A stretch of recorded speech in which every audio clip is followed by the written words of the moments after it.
دعا جو ہے دعا یہ کثرت سے مانگنی چاہیے۔ اس کے بارے میں ہے کہ یہ عبادت کا مغز ہے، مغز۔ لوگ ایک سوال کرتے ہیں کہ ہم بہت ساری دعائیں کرتے ہیں لیکن ہماری قبول نہیں ہوتی، سنی نہیں جاتی۔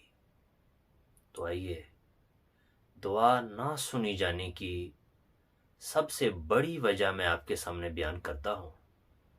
اگر آپ اس وجہ کو سیٹل کر لیں گے، ٹھیک کر لیں گے، تو انشاءاللہ آپ کی دعائیں ضرور سنی جائیں گی۔ حضرت ابو ہریرہ رضی اللہ تعالیٰ عنہ اس حدیث کے راوی ہیں۔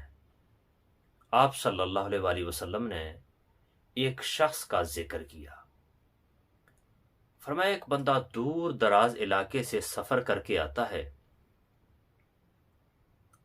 اس کے بال بکھرے ہوئے ہوتے ہیں، جسم پر غبار ہوتا ہے، پھر وہ آسمان کے نیچے کھڑا ہو کر یا رب کہہ کر دعائیں مانگتا ہے۔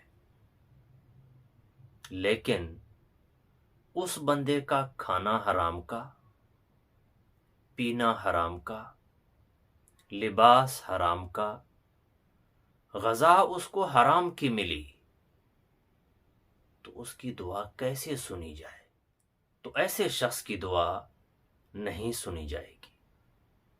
اگر آپ چاہیں گے کہ آپ کی دعا اللہ کی بارگاہ میں قبول ہونی چاہیے، تو دعا کی قبولیت کی جو شرائط ہیں ان میں سے سب سے پہلی چیز جو ضروری ہے وہ یہ ہے کہ آپ کا مال حلال کا ہونا چاہیے، آپ کے پاس حلال روزی ہونی چاہیے، آپ کا کھانا پینا، آپ کا پہننا، سفر کرنا، یہ سارا کچھ آپ کے پاس سے رزق حلال سے ہو، تو تب آپ جب بھی اللہ کی بارگاہ میں دعا کریں گے تو انشاءاللہ آپ کی دعا ضرور سنی جائے گی۔